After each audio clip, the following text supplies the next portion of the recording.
Saudara sudah memulai acara ini, memimpin kita sampai sekarang. Seru sekali, meskipun kita ini bervariasi, ada anak, ada ini ya, orang muda sampai Bapak Ibu semua. Ya, mengucap syukur sudah kita bisa bersekutu bersama sore hari ini. Selamat malam sekali lagi untuk Bapak Ibu semua. Terima kasih sudah mengundang saya. Terus terang saya ini sebenarnya kalau diundang di yang forum di mana ada banyak Bapak Ibu yang senior ini agak sungkan saya karena terus terang kalau mungkin pengalaman hidup dan hal-hal yang dipelajari bersama Tuhan saya merasa masih sangat kurang dibanding Bapak Ibu yang ada di sini. Selamat malam Ibu Lydia. Selamat malam Hadi, apa kabar? Senang Baik sekali Ibu dengar ya. anak udah sembuh ya. Iya, puji Puji Tuhan. Tuhan. Ya. Saya ingat pernah ke Lampung dulu, pernah menginap di rumahnya Bu Lydia dan waktu itu ada masih Pak Joni almarhum. Bersyukur ya bisa menikmati persekutuan dan sekarang sangat senang dengan komunitas Lampung yang makin ramai, makin banyak. Ada juga Calvin yang kita putus ya untuk menolong di Lampung, sangat bersyukur dan bersuka cita. Terima kasih juga Dr. Abdi, Bu Agnes, saya juga teman lama saya Kusuma dan mungkin suami ya. Terima kasih untuk kehadirannya sekarang. Nah, nanti istri saya akan menyusul karena tadi masih menolong ada beberapa kebutuhan, tapi nanti akan bergabung untuk sedikit sharing. Baik, saya diberikan topik untuk dibicarakan atau disampaikan sore hari ini tentang membangun hubungan, gitu ya. Dan ini topik yang sangat luas. Saya berharap semoga apa yang saya sampaikan masih bisa ini ya, bisa tidak terlalu luas tapi juga tidak terlalu sempit sehingga masing-masing kita masih bisa mendapatkan manfaat dan berkat dari sesi sore hari ini. Nah, mari kita memulai dengan tunduk kepala bersama, kita datang kepada Tuhan. Tuhan Yesus, kami datang kepadamu, kami mengucap syukur ya Tuhan untuk persekutuan kami sore hari ini bersama teman-teman di komunitas Lampung. Kami bersyukur melihat Tuhan bekerja luar biasa dengan melalui Bapak Ibu, keluarga-keluarga, orang-orang muda, semua bersama-sama rindu Tuhan untuk menghadirkan kerajaan Allah di Lampung dan melihat Injil mengalir di antara kami semua dalam kehidupan alami kami. Terima kasih ya Tuhan, kami berdoa supaya sore hari ini, malam hari ini, kami boleh belajar dari Engkau tentang apa artinya membangun hubungan dan bagaimana kami bisa menjadi bagian dari rencana Allah melalui hubungan-hubungan alami di sekitar kami. Ya Tuhan, pimpin dan sertai kami, tolong sertai hamba sadar juga hamba begitu banyak kekurangan, mohon berdoa supaya firman Tuhan yang nyata itulah yang mengubahkan hati kami semua. Terima kasih ya Tuhan, lembutkan hati kami, bukalah hati kami. Di dalam nama Tuhan Yesus, kami berdoa dan mengucap syukur. Amin. Amin. Ya, baik Bapak, Ibu, dan Saudara, saya memberi judul sesi saya sore malam hari ini yaitu hidup bersama, hidup bermakna. Sekalipun nanti dalam perkembangannya ada hal-hal lain yang mungkin tidak sangat mengerucut di judul ini, tapi masih ada hubungannya dengan bagaimana kita sebagai orang percaya ingin membangun hubungan ya dengan orang lain, dan dengan itu kita ingin bertumbuh, kita ingin mengalirkan Injil juga. Nah, tadi sudah dikenalkan, tapi mungkin ini sedikit foto paling tidak ya supaya bisa membayangkan. Nah, ini saya dan nanti istri saya akan gabung, Endah. Anak kami namanya Jose. Sekarang Jose kelas 4, usianya 9 tahun, gitu ya. Nah, kami tinggal di Keputih, Surabaya Timur. Jadi kalau Bapak Ibu ada yang berkunjung atau sekedar apakah untuk mengunjungi mungkin ada keluarga atau kebutuhan lain, kalau mau mampir silahkan. Kemudian saya dulu alumni Elektro ITS, sehingga sampai sekarang saya masih terlibat dalam pelayanan kampus ya. Jadi pelayanan utama saya ialah di kampus ITS dan sekitarnya. Kami menyebutnya kampus tambah. Kemudian saya bekerja sebagai dosen di Teknik Elektro UK Petra. Kemudian sampai sekarang saya melayani dalam kelompok kecil di antara mahasiswa, alumni, dan juga keluarga muda. Itu perkenalan singkat saya. Nah, hari ini ada 3 hal yang yang akan kita diskusikan bersama dan akan belajar dari beberapa bagian firman Tuhan. Saya ingin kita memikirkan sebentar pertanyaan ya, bagaimana kita bisa terhubung dengan orang lain. How to connect with people. Kemudian yang kedua ialah kita akan belajar bagaimana Yesus itu membangun hubungan dengan orang lain juga. Dan yang terakhir, kita mengamati bahwa di sekitar kita sebenarnya ada banyak hubungan-hubungan alami yang kita miliki secara inherent ya, secara alami. Nah, bagaimana kita bertumbuh dan bagaimana kita bisa menjadi berkat melalui hubungan-hubungan itu.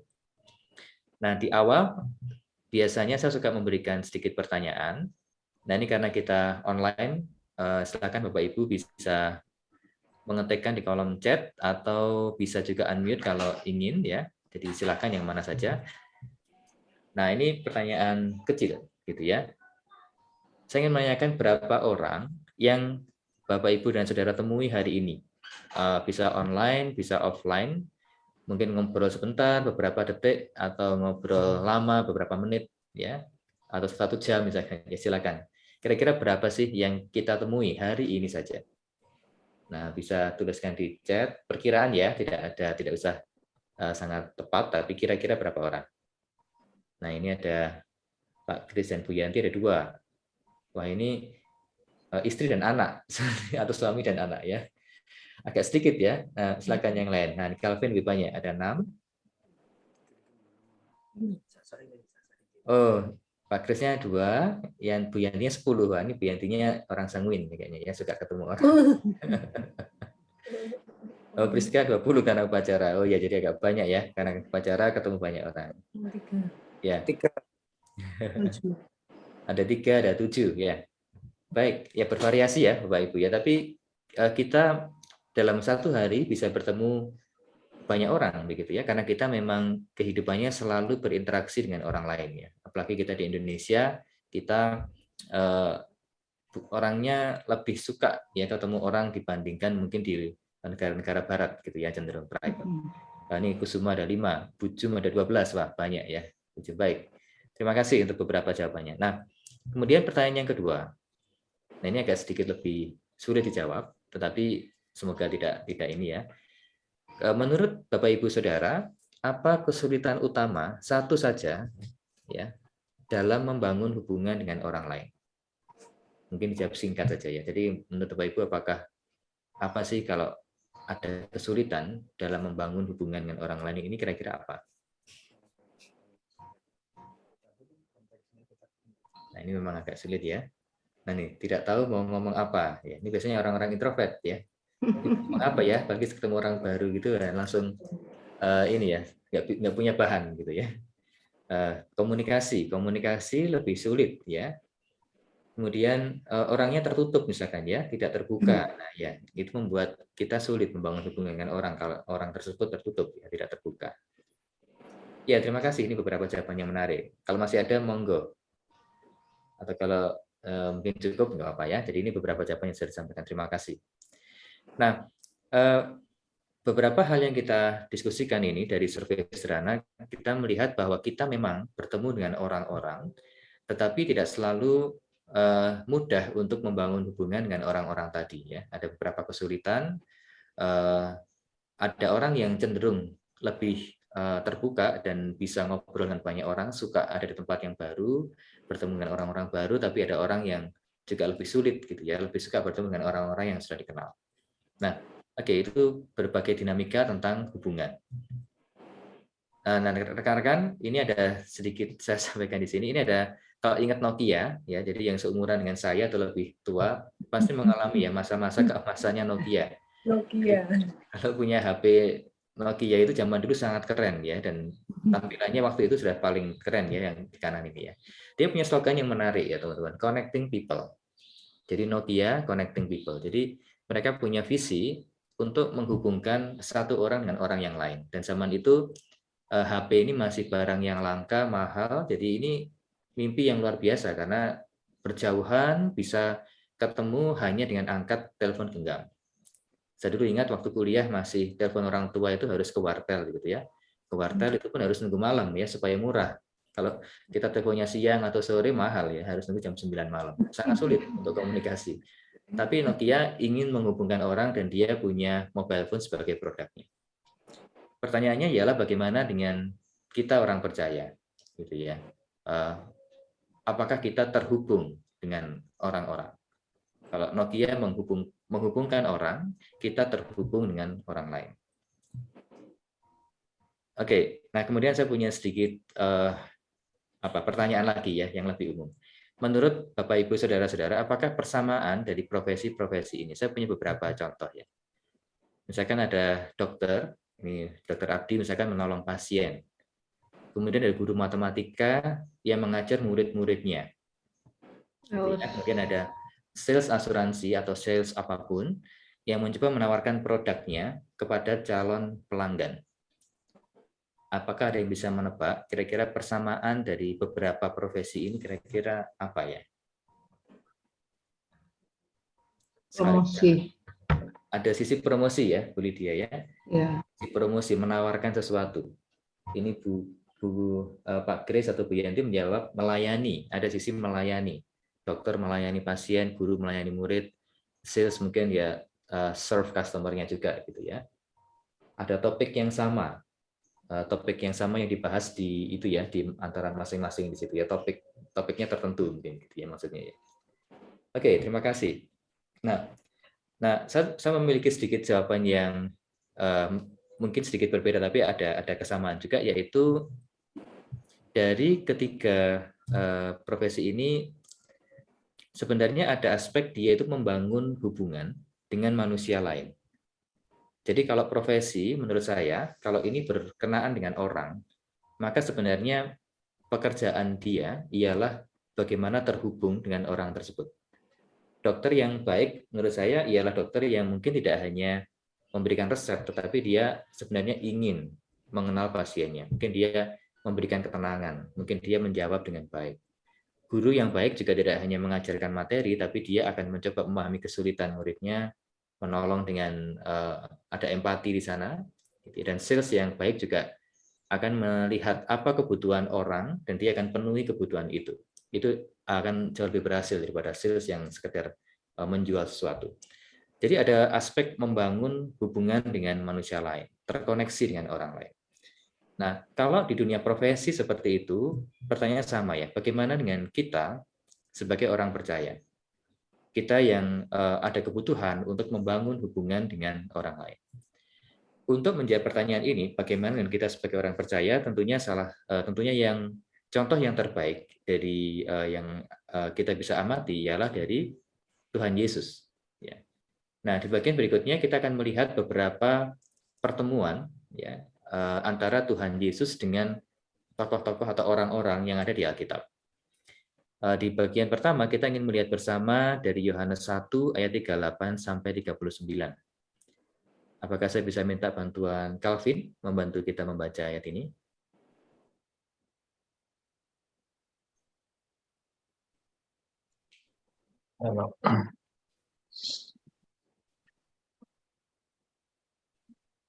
Yohanes 1 ayat 38 sampai 39.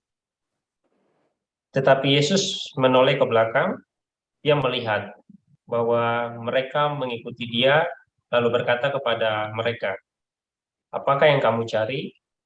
Kata mereka kepadanya, "Rabi," artinya guru, "di manakah engkau tinggal?" Ia berkata kepada mereka, "Marilah, dan kamu akan melihatnya." Mereka pun datang dan melihat di mana ia tinggal, dan hari itu mereka tinggal bersama-sama dengan dia, waktu itu kira-kira pukul 4. Ya, baik. Terima kasih, Calvin. Bapak, Ibu, dan Saudara, di dalam Alkitab, khususnya di Injil, itu kalau kita mengamati, akan sangat banyak ya perjumpaan antara Tuhan Yesus dengan banyak orang, dengan berbagai tipe orang. Ada orang yang penting, ada orang yang dibenci oleh masyarakat, ada orang sederhana, dan segala macam orang.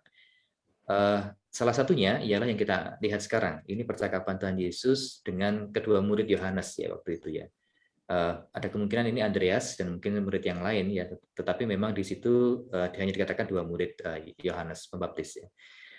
Nah, salah satu yang menarik di sini dikatakan waktu Yesus menanyakan, apakah yang kamu cari? Dan mereka berkata, Rabi, di manakah engkau tinggal?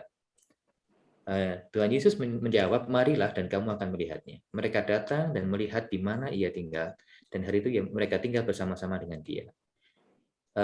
Bapak Ibu, kalau membaca percakapan yang sederhana ini, kita akan mendapati bahwa Yesus ini so simple gitu ya, sedemikian alami gitu ya. Di mana kamu tinggal, ya sudah datang aja. Saya tidak melihat bahwa dia mencoba untuk memberikan sesuatu yang lebih. Mungkin dia seperti merapikan dulu, menyiapkan segala sesuatu. Tapi ayo datang aja gitu ya. Jadi sangat sederhana dan apa adanya. Dari contoh sederhana ini kita melihat bahwa Yesus membangun hubungan dengan alami apa adanya.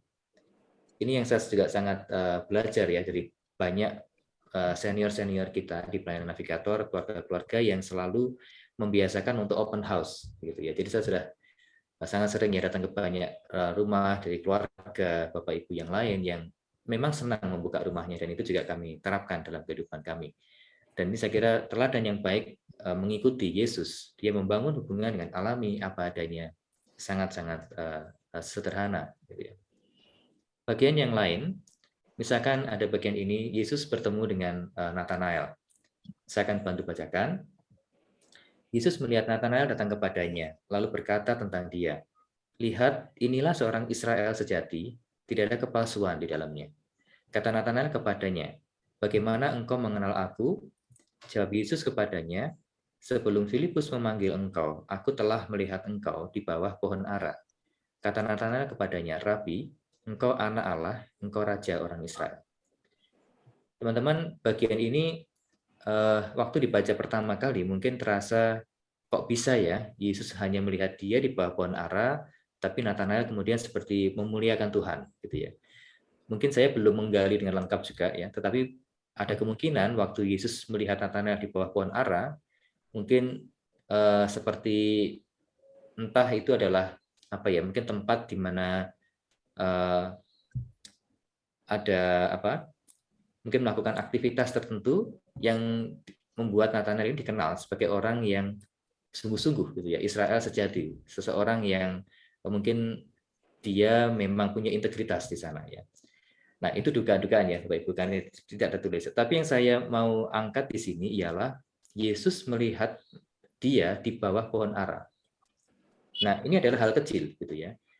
Bapak Ibu kalau pernah mengalami ada orang yang notice atau memperhatikan hal kecil yang Bapak Ibu lakukan, itu kita senang gitu ya. Ternyata ini kok hal-hal sederhana itu kok diamati ya sama dia dan diingat. Nah, itu sesuatu yang perhatian-perhatian kecil yang spesial itu membuat orang itu seperti langsung percaya gitu ya. Dia menaruh kepercayaan karena dia tahu orang ini memperhatikan kita. Nah, jadi yang saya catat di sini ialah Yesus memperhatikan orang lain. Bahkan waktu itu Yesus belum mengenal sebenarnya Nathanael ya. Tapi dia lihat, oh ini orang ini pernah di pohon ara. Dan itu hal yang kecil, hal yang mungkin sepele, bukan prestasi, bukan yang besar ya. Tetapi Yesus perhatikan. Jadi salah satu yang dilakukan Yesus, dia memperhatikan orang lain. Bahkan hal-hal yang dianggap kecil, hal-hal yang tidak besar itu diamati gitu ya. Oke, bagian berikutnya, apakah saya bisa mohon bantuan Bu Lydia? Kalau tidak keberatan, Ibu. Ya. Ketika Yesus sampai ke tempat itu, ia melihat ke atas dan berkata, Sakeus, segeralah turun, sebab hari ini aku harus menumpang di rumahmu. Lalu Sakeus segera turun dan menerima Yesus dengan sukacita. Tetapi semua orang yang melihat hal itu bersungut-sungut katanya, ia menumpang di rumah orang berdosa. Ya, terima kasih Bu Lydia. Ya, Bapak Ibu, dari kisah ini kita belajar hal yang lain gitu ya. Ini adalah Sakeus, orang pemungut cukai yang rupanya dia dibenci orang-orang di sekitarnya. Sehingga waktu Yesus meminta dia turun dan ingin menumpang di rumahnya, orang lain bersungut-sungut dan mengatakan ia menumpang di rumah orang berdosa. Tetapi hal itu tidak menjadi masalah untuk Yesus. Yesus tidak melihat orang dari bagaimana orang lain memandangnya. Dan terlebih lagi, Yesus tidak memusingkan harga atau citra dirinya. Kadang-kadang seseorang tidak mau bergaul dengan orang lain karena dia takut harga dirinya turun, gitu ya. Citra dirinya turun waktu dia bersama-sama dengan orang-orang ini tadi. Tetapi Yesus tidak memperhatikan itu semua, tidak memusingkan harga dirinya di hadapan orang lain, karena dia mengasihi Zakeus. Dia ingin membangun hubungan dengan Zakeus. Ini teladan untuk kita semua juga. Ada bagian lain dari Yesus dan Lazarus. Maaf, ini saya terlewat menuliskan alamat ayatnya. Tapi ini ya, waktu Lazarus sudah mati dan Yesus datang dan akhirnya membagikan Lazarus. Ada bagian ayat di situ yang mengatakan, ketika Yesus melihat Maria menangis dan juga orang-orang Yahudi yang datang bersama-sama dia, maka maskulah hatinya. Ia sangat terharu dan berkata, "Di manakah dia kamu baringkan?" Jawab mereka, "Tuhan, marilah dan lihatlah." Maka menangislah Yesus. Ini sangat menarik karena Yesus mengasihi orang lain, peduli dengan orang lain, dalam hal ini Lazarus, dengan tulus, gitu ya, dengan sungguh-sungguh, tidak superficial. Kita tahu waktu seseorang memperhatikan kita, mengasihi kita karena ada agenda tertentu, gitu ya. Kita bisa merasakan itu. Kita bisa merasakan, tapi kita misalnya kalau orang lain memang mengasihi kita apa adanya, sekedar ingin ngobrol dengan kita, just spend time menghabiskan waktu dengan kita, gitu aja ya. Nah itu sangat terasa dan itu luar biasa teman-teman. Waktu kita bisa mengasihi orang lain dengan sungguh-sungguh dan tulus seperti Yesus mengasihi orang lain. Dan Yesus juga tidak segan memperlihatkan emosinya. Dia menangis bersama-sama dengan orang yang menangis. Dia tidak sekali lagi tidak mempertahankan citra diri sebagai pribadi yang kuat, yang tegar, ya, tetapi dia mau memperlihatkan kerapuhannya. Contoh yang lain, mungkin ini contoh yang terakhir ya, dan cukup panjang, yaitu Yesus dan perempuan Samaria. Mohon bantuan. Tadi ada Bu Agatha Sri Kenyo ya Ibu. Ya, panggilannya Bu siapa Bu? Pak Den. Oh, Bu Kenyo, ya Bu Ken. Oke. Apakah bisa membantu membacakan? Tanpa Kenyo masih di mute. Masih di mute Ibu.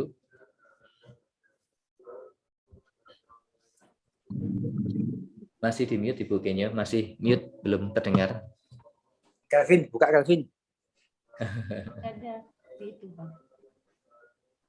Oke. Ya. Oleh perjalanan karena itu ia duduk di pinggir sumur itu. Hari kira-kira pukul 12.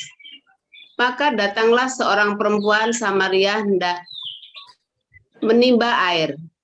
Kata Yesus kepadanya, "Berilah aku minum, sebab murid-muridnya telah pergi ke kota membeli makanan."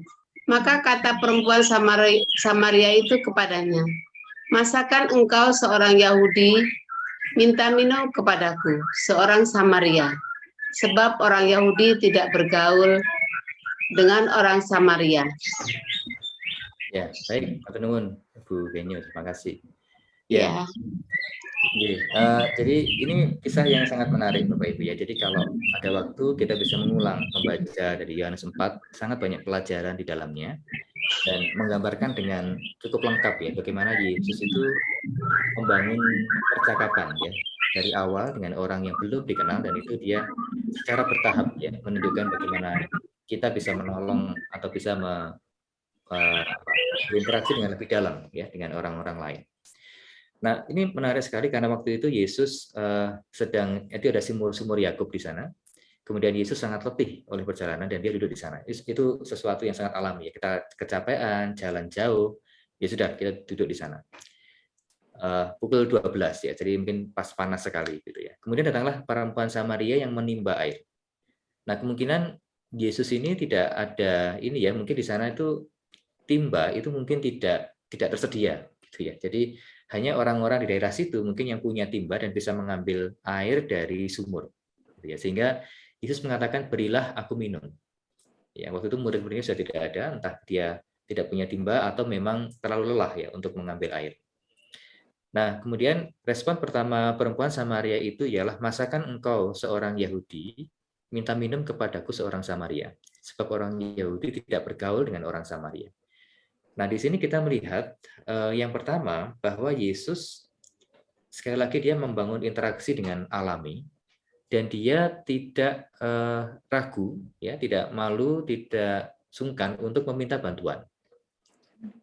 Nah, Bapak Ibu, kadang-kadang kita merasa waktu kita melayani orang lain, ini kitalah yang harus memberi, gitu ya. Kitalah yang harus selalu melayani, do something untuk orang lain. Tetapi Yesus menggunakan kelemahannya, keletihannya, itu justru untuk membangun hubungan dengan orang lain. Tidak perlu merasa superior, tidak perlu merasa saya bisa semuanya, gitu ya. Tapi saya perlu bantuan. Gitu ya. Dan itu bisa menjadi jalan untuk akhirnya interaksi yang lebih panjang, yang lebih dalam bisa terjadi. Nah, itu yang pertama. Kemudian yang kedua, kembali, Yesus tidak memusingkan harga atau citra dirinya. Yesus tidak terlalu memperdulikan bahwa ini biasanya orang Yahudi ini melihat orang Samaria lebih rendah, begitu ya. Jadi ada karena sejarah dan lain sebagainya. Tapi Yesus sekali lagi tidak terlalu memusingkan itu semua. Waktu dia ingin membangun hubungan dengan orang lain, maka dia lakukan itu. Dan itu jelas untuk Injil, gitu ya, untuk membuat orang lain mengenal Tuhan. Nah, di bagian berikutnya ada percakapan yang panjang. Salah satunya saya ambilkan dari 10 sampai 14 ya. Dikatakan di sana, kata perempuan itu kepadanya, Tuhan, engkau tidak punya timba dan sumur ini amat dalam. Dari manakah engkau memperoleh air hidup itu? Adakah engkau lebih besar daripada bapa kami Yakub yang memberikan sumur ini kepada kami dan yang telah minum sendiri dari dalamnya, ia serta anak-anaknya dan ternaknya? Jawab Yesus kepadanya, barang siapa minum air ini, ia akan haus lagi. Tetapi barang siapa minum air yang akan kuberikan kepadanya, ia tidak akan haus untuk selama-lamanya. Sebaliknya, air yang akan kuberikan kepadanya akan menjadi mata air di dalam dirinya yang terus-menerus memancar sampai kepada hidup yang kekal. Yohanes 4, 10-14. Bapak Ibu, dari sini kita melihat luar biasa ya. Ini ada di sumur, gitu ya, sedang meminta air, gitu ya. Tapi Yesus bisa menggunakan topik air ini, gitu ya, akhirnya menjadi semacam bahan atau semacam pijakan untuk dia menyampaikan tentang air hidup. Ya. Ini hal yang luar biasa karena dari percakapan tentang air itu Yesus bisa memberikan makna yang dalam. Yesus bisa mengarahkan ini ke sesuatu yang lebih dalam, yaitu tentang air yang hidup. Dia bicara tentang Injil, dia bicara tentang dirinya sendiri sebenarnya ya. Nah, mungkin hal seperti ini kita tidak bisa dengan mudah ya. Tetapi waktu kita berdoa, waktu kita sungguh-sungguh bekerja sama dengan Roh Kudus, waktu kita juga membuka mata dan telinga, maka tidak mustahil kita bisa memanfaatkan percakapan-percakapan alami untuk menjadi pijakan ya, untuk Injil bisa mengalir. Jadi Yesus menambahkan makna yang kekal sebenarnya dalam interaksi alami, dan itu sesuai konteks. Gitu ya. Ada sumur, ada air. Kemudian karena ini sumur Yakub, gitu ya, perempuan ini juga tahu tentang Yakub. Yesus bisa masuk bahwa ini ada yang lebih besar daripada Yakub, ya, yaitu Allah sendiri atau anak Allah. Dia sebagai anak Allah. Jadi Yesus menambahkan makna yang kekal dalam interaksi alami sesuai dengan konteks yang ada saat itu. Jadi Bapak Ibu, beberapa hal tadi saya rangkumkan bahwa ada 6 hal, ini catatan yang mungkin agak tidak urut begitu ya, agak random tetapi bermanfaat, atau semoga bisa kita ambil pelajarannya, yaitu Yesus membangun hubungan dengan alami, apa adanya. Kemudian Yesus memperhatikan orang-orang lain di hal-hal yang kecil sekalipun. Yesus mengasihi atau peduli dengan tulus, ya, dia tidak segan untuk memperlihatkan emosinya. Kemudian Yesus tidak memusingkan harga atau citra dirinya. Dan Yesus mau meminta bantuan, tidak merasa superior, dan dia menambahkan makna yang kekal dalam interaksi alami sesuai konteksnya. Nah, Bapak Ibu, mungkin ini ada istri saya. Jadi ini kami terus terang agak dadaan sedikit ya, tetapi ini kalau Endah bisa menceritakan sedikit pengalaman. Terus terang sebenarnya waktu saya melihat ini, saya banyak belajar nih dari Endah. Jadi silakan, mungkin Endah bisa menyampaikan satu kisah kecil dari membangun hubungan dengan orang lain. Mungkin agak dekat. Selamat sore sore, malam Bapak Ibu. Ya terima kasih untuk kesempatan yang diberikan kepada kami untuk berbagi. Sebenarnya saya justru banyak mendengar kisah ya, mungkin dari pernah bertemu dengan Bu Lydia, pernah bertemu dengan keluarga Dr. Abdi juga, dengan Pak Kusuma. Sebenarnya semua beberapa Bapak Ibu di sini justru saya belajar dari Bapak Ibu yang ada di sini ya, bagaimana tentang hidup melayani dan membangun hubungan dan membangun komunikasi dengan orang. Mungkin hal yang saya berbagi sedikit ya, belajar tentang ini ya, bagaimana kita dengan orang lain. Saya belajar bahwa sebenarnya dalam segala situasi itu sering kita saya berpikir bahwa kadang menunggu situasi yang pas gitulah kira-kira ya untuk membangun hubungan, menyiapkan diri dulu untuk nunggu waktu atau momen yang pas gitu untuk keluar dari diri sendiri gitu. Tapi saya belajar banyak waktu anak saya di rumah sakit itu menjadi masa yang sulit sekali sebenarnya bagi kami. Tapi justru di situ juga banyak hal yang Tuhan izinkan untuk kami alami, termasuk juga belajar dalam hal membangun hubungan dengan orang yang di luar perkiraan kami bisa. Salah satu hal yang saya ingat dan saya pelajari itu adalah bagaimana saya bertemu dengan sesama keluarga pasien ya, yang menunggu berbulan-bulan, berhari-hari di rumah sakit yang sama, di tempat yang sama. Anak saya di rumah sakit umum ya waktu itu, jadi tempat nunggunya itu hanya di teras gitu loh, di teras rumah sakit. Jadi di situ banyak tikar, banyak bantal, banyak apa gitu ya di situ semua. Dan kita semua orang-orangnya dari situ ada di situ di saat di sebagian besar waktunya ada di situ. Kemudian hal yang saya belajar yang pertama ya, karena situasi yang sama yang kami hadapi itu membuat kita hanya berpikir bahwa untuk bisa ada di situ dengan mereka, mendengarkan mereka apa adanya dan menjadi diri sendiri aja, karena tidak bisa lagi untuk membuat kesan yang macam-macam gitu, karena situasinya memang sangat berat waktu itu kami alami. Jadi mendengarkan mereka, kemudian tidak memposisikan diri berbeda dengan mereka, meskipun kelihatan beda sekali kami, karena dari si pakaian aja kami beda. Mereka semua kebanyakan pakai jilbab apa segala macam, tapi kami enggak. Kemudian dengan kondisi pasien juga gitu. Anak saya pasti kelihatan beda sekali daripada yang lainnya gitu. Dia kulitnya lebih putih dan apa segala macam gitu. Tapi menjadi sama, tidak merasa diri lebih lebih menderita, bahkan itu menjadi menjadi pintu masuk, menangis bersama mereka, tertawa bersama mereka, juga ya hanya menjadi diri sendiri waktu bersama dengan mereka. Itu menurut saya jadi kuncinya ya, waktu berhubungan dengan orang-orang dalam tanda kutip yang tidak mudah gitu, karena mereka sendiri pun sebenarnya juga untuk didekati ya sudah pusing dengan keadaannya sendiri. Tapi saya belajar bahwa yaitu Tuhan itu membuat keadaan-keadaan yang sebenarnya meskipun kita pikir itu tidak pas, tapi itu pas juga buat kita untuk kita tetap bisa bagi hidup kita ternyata dengan mereka, membagi Injil dengan mereka.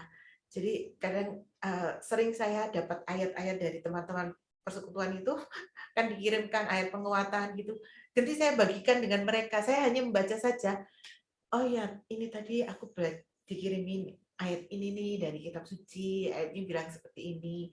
Ya kami akhirnya dari situ juga justru tanpa disangka-sangka itu ternyata jadi momen yang baik juga ternyata buat mereka. Ada kesempatan juga ternyata untuk bisa membagikan kabar baik ya di tengah situasi buruk yang mungkin yang kami sedang alami.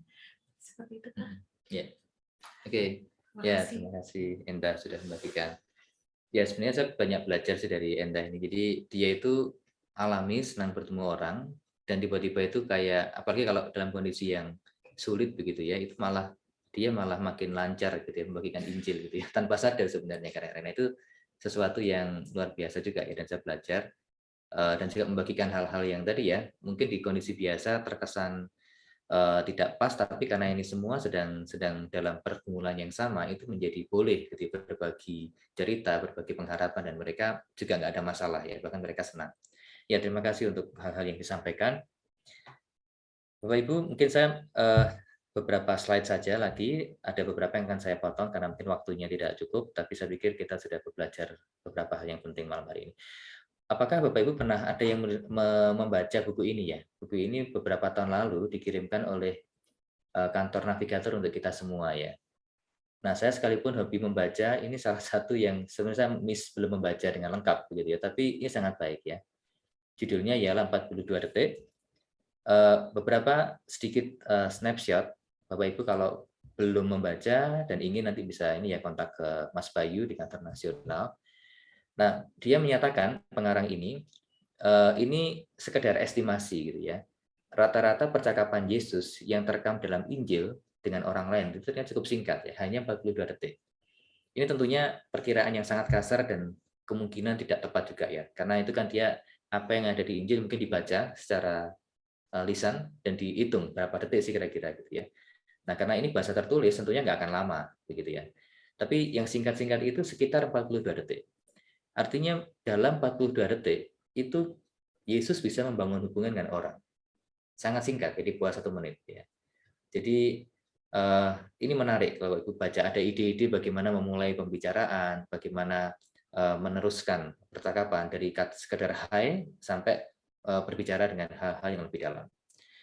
Kemudian ciri percakapan Yesus itu ada 2, itu khas ya, dia unik ya, mungkin dia tidak tidak garing ya, nggak sekedar basa-basi gitu, tapi khas ya, ini sesuai dengan apa yang dibutuhkan orang, tapi wajar dan alami. Orang tidak merasa dia akan diinjili, dia diarahkan ya, dia digiring, dia tidak ada perasaan seperti itu, tapi khas namun wajar. Ini luar biasa. Dan dari buku itu dikatakan kita perlu belajar untuk menjadikan Yesus sebagai bagian alami dalam kehidupan kita dan interaksi kita dengan orang lain. Jadi kita tidak perlu membicarakan Yesus itu khusus hanya untuk PA, hanya untuk rally, hanya untuk di gereja, tetapi dalam pembicaraan sehari-hari dengan teman kerja, dengan tetangga, dengan saudara, ini harusnya alami, muncul dan mengalir. Gitu ya. Ini yang mungkin juga disampaikan Endah tadi ya, waktu dia sedih karena dia libatkan Yesus, maka Yesus pula yang diceritakan ke orang lain. Ada 4 hal yang disampaikan buku ini yang juga banyak, yaitu perlu ada kebaikan hati. Penting kita punya hati yang baik, hati yang ingin menolong orang. Kemudian hadir di sana, di tengah berbagai kesibukan kita perlu hadir, waktu ngobrol ya hadir di situ, tidak sambil melakukan yang lain.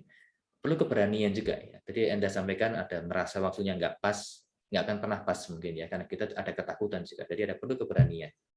Dan terakhir perlu menjadi seperti Yesus. Jadi 4 bagian ini diulas dalam bab-bab gitu ya. Nanti Bapak Ibu bisa menyimak. Ini sangat baik ya untuk ada banyak hal praktis yang bisa kita pelajari dari situ. Baik. Nah, Bapak Ibu, itu adalah bagaimana kita membangun hubungan alami mungkin dengan orang yang belum percaya atau orang-orang baru yang kita kenal. Tapi selain itu, kita juga banyak punya hubungan lain yang sudah ada di sekitar kita. Kita punya hubungan dengan suami kita, dengan istri kita, dengan anak kita, dengan orang tua kita, dengan keluarga besar kita, om, tante, keponakan, dan lain sebagainya. Dengan tetangga, teman kerja, teman sekolah, kuliah, masyarakat, dengan saudara-saudara seiman. Ini adalah hubungan-hubungan juga ya, yang kita perlu terus bertumbuh di masing-masing bagian itu. Di bagian firman Tuhan sangat banyak perintah, sangat banyak hal-hal yang disarankan untuk kita bisa bertumbuh sebagai peran di dalam peran-peran kita ini.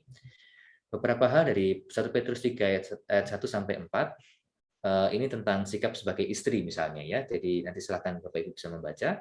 Tapi dari ayat ini istri perlu tunduk kepada suami, punya hidup yang murni dan saleh, kemudian dia mengenakan manusia batinia dan bukan lahiriah. Kemudian sikap sebagai suami, gitu ya, di 1 Petrus 3 ayat 7.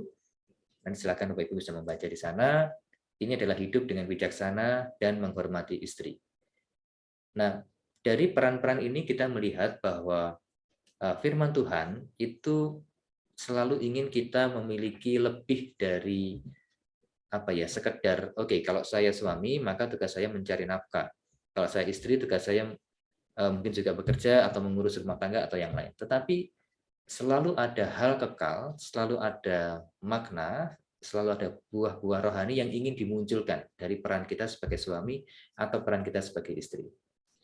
Jadi manusia batiniah yang ada di ayat tadi sangat penting untuk kita pegang dan kita miliki dalam setiap peran kita. Kalau saya ialah teman kerja, bagaimana saya memiliki manusia batiniah yang baik sehingga itu bisa mempengaruhi teman kerja saya yang lain untuk mengenal Tuhan. Kalau saya sebagai anak, bagaimana saya bisa punya buah-buah roh yang muncul dan baik dan bisa memberkati orang tua saya dan seterusnya. Ada sangat banyak bagian di firman Tuhan yang membahas hal-hal tersebut. Juga sikap kita di dalam hidup bersama. Nah, saya ingin membacakan ayat ini karena ini ayat yang penting dan baik untuk kita semua. Dalam 1 Petrus 3 ayat 8-9. Dan akhirnya, hendaklah kamu semua seia sekata, seperasaan, mengasihi saudara-saudara, penyayang dan rendah hati, dan janganlah membalas kejahatan dengan kejahatan atau caci maki dengan caci maki. Tetapi sebaliknya, hendaklah kamu memberkati, karena untuk itulah kamu dipanggil, yaitu untuk memperoleh berkat. Ini adalah sikap yang perlu kita kembangkan dalam hidup kita bersama sebagai orang percaya, dalam komunitas dan juga di komunitas Lampung tentunya ya. Kita ingin kita memiliki kesehatian. Bersama dengan sehati, saling mengasihi satu dengan yang lain, menunjukkan kerendah hatian, tidak membalas kejahatan dan kejahatan, dan tidak mencaci maki, dan seterusnya. Kemudian kita ingin menjadi berkat, memberkati orang lain, memperoleh berkat tapi juga menjadi berkat. Nah, kalimat terakhir yang ingin saya sampaikan ialah seperti Yesus, bagaimana kita bisa menambahkan makna yang kekal dalam setiap hubungan alami kita. Dalam kita sebagai anak, kita sebagai suami, istri, tetangga, dan seterusnya. Dan juga dalam waktu kita menjalani hidup bersama sebagai komunitas, bagaimana kita memiliki kesehatian dan juga kita bisa mengalirkan berkat. Ada makna kekal yang mengalir dari komunitas yang sedang kita bangun. Beberapa pertanyaan atau pemikiran untuk penerapan ada dua. Yang pertama, bagaimana saya dapat meneladani Yesus dalam membangun hubungan dengan orang lain. Tadi kita lihat banyak contoh.